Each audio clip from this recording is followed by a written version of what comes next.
امام احمد بن حنبل رحمۃ اللہ علیہ کہیں سفر میں تھے، رات پڑ گئی، رات تو مسجد میں عشاء پڑی تو سوچا کہ رات یہاں مسجد میں گزار لوں۔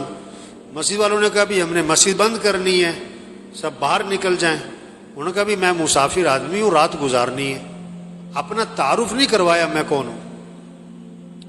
انہوں نے کہا نہیں جی یہاں اجازت نہیں ہے۔ تو ایک آدمی وہ تندور پہ روٹی بناتا تھا، پکاتا تھا، تو اس نے دیکھا کہ کوئی بزرگ آدمی ہے، انہوں نے کہا آپ میرے ساتھ چلیں، میرے ساتھ رہیں آپ۔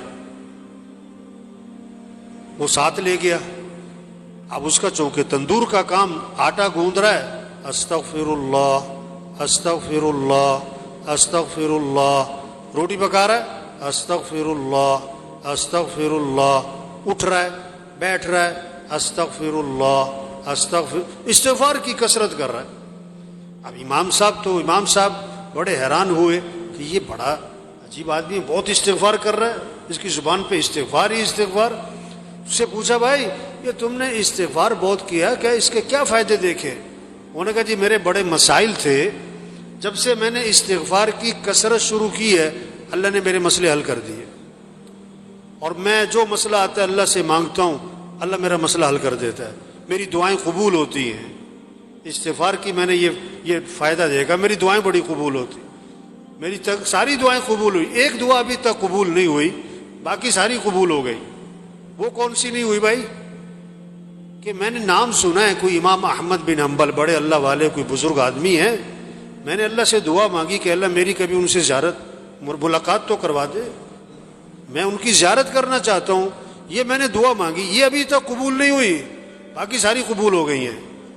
امام صاحب نے کہا اللہ کے بندے تیری وہ دعا بھی قبول ہو گئی، میں جو تیرے سامنے بیٹھ رہا ہوں احمد بن حنبل ہی بیٹھا ہوں میں تیرے سامنے، اور مجھے لگتا یہ ہے یہ استغفار کی جو تیری کثرت ہے نا یہی مجھے کھینچ کے یہاں پر لے کر آئی ہے۔ ایک صحابی نکلے اور زور سے کہہ رہے ہیں واہ ذنوبا واہ ذنوبا، آئے میرے گناہ، آئے میرے گناہ، میں تو ہلاک ہو گیا۔ آپ نے فرمایا کیا ہوا؟ کہ حضور میرے سے گناہ بہت ہو گئے، میں تو مارا گیا۔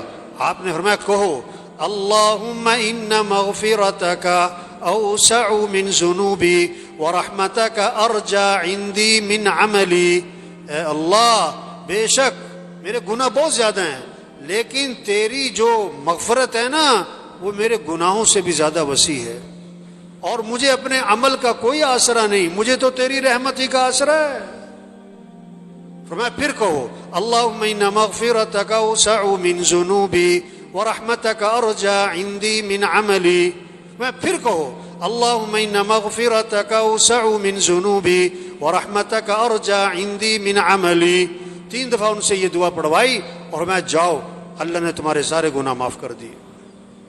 کلکم خطاؤون وخیر الخطائین التوابون، حضور صلی اللہ علیہ وسلم نے فرمایا تم سب کے سب خطا کار ہو اور بہترین خطا کار وہ ہیں جو اللہ سے معافی مانگیں۔ فقلت استغفروا ربکم انہ کان غفارا یرسل السماء علیکم مدرارا ویمددکم باموال وبنین ویجعل لکم جنات ویجعل لکم انہارا۔ استغفار کرو تو کیا ہوگا؟ ایک تو اللہ گناہ معاف کر دیں گے، اور پھر اللہ بارشیں دیں گے، اور اللہ تمہاری مدد کریں گے، مال بھی دیں گے، مال اولاد بھی دیں گے، بیٹے دیں گے، اور اللہ نہروں میں برکت دیں گے، باغات میں برکت دیں گے۔ یہ اللہ کے وعدے ہیں۔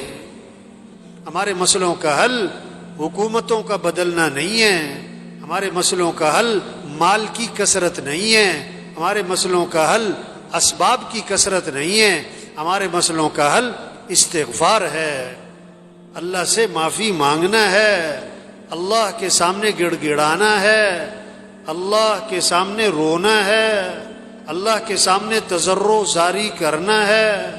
ہاں یہ ہمارے مسئلوں کا حل ہے، چھوٹے بڑے مسئلوں کا حل، انفرادی اجتماعی مسئلوں کا حل، غریبوں کے مالداروں کے مسئلوں کا حل، عوام کے حکمرانوں کے مسئلوں کا حل، استغفار استغفار، اللہ سے معافی مانگیں، توبہ کریں، اللہ کے سامنے روئیں، اللہ کے سامنے گڑ گڑائیں، اپنے گناہوں کو چھوڑیں، جو غلطی ہوئی اس پر ندامت ہو، آئندہ اس گناہ سے بچنے کا عزم ہو،